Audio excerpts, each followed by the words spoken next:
Visakha steel ప్లాంట్పై తప్పుడు వార్తలు రాసిన ఓ ఆంగ్ల పత్రికపై న్యాయపరమైన చర్యలు తీసుకుంటామని ఎంపీ ఎమ్మెల్యేలు ప్రకటించారు. తప్పుడు కథనాలతో వేల మంది మనోభావాలను దెబ్బతీస్తున్నాలు ప్రచురించడం పట్ల అసహనం వ్యక్తం చేశారు.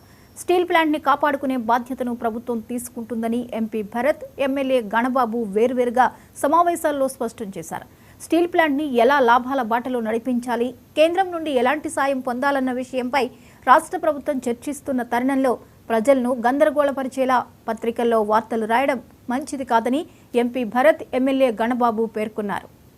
లాభాలు వస్తాయి, మనం ఈ అప్పు కూడా తీర్చుకోగలుగుతాము అండ్ ఆ ప్రైవేటైజేషన్ డిస్కషనే ఆగిపోతుంది. అప్పుడు ఇక్కడ అన్ని సమస్యలు, జీతాల సమస్యలు అవనివ్వండి, లేకపోతే నిర్వాసితుల సమస్యలు అన్ని మనం పరిష్కరించగలుగుతాం.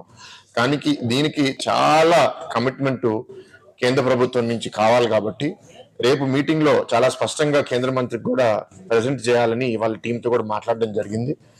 మనం రేపు ఈ సహాయం కేంద్ర ప్రభుత్వం ఇచ్చిన తర్వాత ఎట్లాంటి లాభాలు రాబోతున్నాయి, అప్పట్లా ఇవ్వబోతున్నాం అనే నమ్మకం మనం సృష్టించగలిగితే ఇంకా మనకి తొందరగా సహాయం వస్తుందని నేనైతే నమ్ముతున్నాను. టీం కూడా మీ అందరికీ చెప్తున్నాను, చాలా మంది అపోహలు కూడా సృష్టిస్తున్నారు, ఇక్కడ పనిచేయరని, లేకపోతే ఇక్కడ టెక్నికల్ నాలెడ్జ్ లేదని. అది మాత్రం మీటింగ్ లో నాకు అర్థమైంది ఏంటంటే అక్కడ ఉన్న కొందరు హెచ్ఓడీస్ కూడా చాలా కమిటెడ్ గా ఉన్నారు అండ్ ఈ ప్లాంట్ లో వర్కర్స్ కూడా చాలా బాగా పనిచేస్తున్నారని ఒక బయట నుంచి వచ్చిన ఆఫీసర్ కూడా చెప్పారంటే నాకు చాలా సంతోషంగా ఉంది. అత్యధిక మెజారిటీలు ఈరోజు స్టీల్ ప్లాంట్ కి సంబంధించి గత ప్రభుత్వంలో ఒక బాధ్యత ఉన్నటువంటి ప్రభుత్వంలో ఉండేటువంటి జగన్ రెడ్డి గారు ప్లాంట్ విషయంలో ఏ రకంగా వ్యవహరించారనే దాన్ని ప్రజా తీర్పు కూడా ఎన్నికల్లో చూసాం.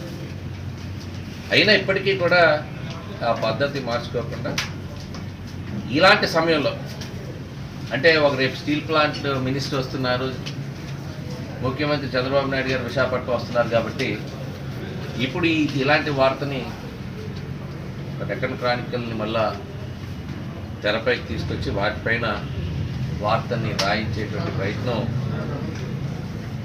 ఈరోజు జరిగింది. దీన్ని తీవ్రంగా ఖండిస్తున్నాం. ఈ వార్తలో ఏమాత్రం నిజాలు లేవు.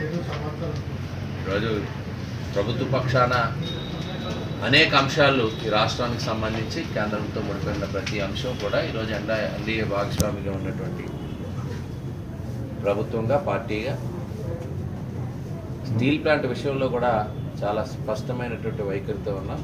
అది కూడా మా పార్లమెంట్ సభ్యులు కానీ, ముఖ్యంగా మా ముఖ్యమంత్రి గారు కానీ, ఇక్కడ ఉండేటువంటి మేము శాసనసభ్యులం కానీ నేరుగా రేపు స్టీల్ మినిస్టర్ కూడా ఇక్కడికి రివ్యూకి వస్తారు. కాబట్టి త్వరలో దానిపైన అటువంటి ఒక స్పష్టమైనటువంటి సంకేతాలు ఉంటాయి. కానీ ఈలోగా ఈ రకంగా ప్రజల్లో ఒక వాళ్ళ మనోభావాలు దెబ్బతీసే విధంగా, ఒక ఇమేజ్, ముఖ్యంగా ఆ బ్రాండ్ ఇమేజ్ని దెబ్బతీసే విధంగా ఈ వార్తలు రావడం బాధాకరం అని చెప్పి అత్యధిక మెజారిటీలు ఈరోజు స్టీల్ ప్లాంట్కి సంబంధించి గత ప్రభుత్వంలో ఒక బాధ్యత ఉన్నటువంటి ప్రభుత్వంలో ఉండేటువంటి జగన్ రెడ్డి గారు ప్లాంట్ విషయంలో ఏ రకంగా వ్యవహరించారనే దాన్ని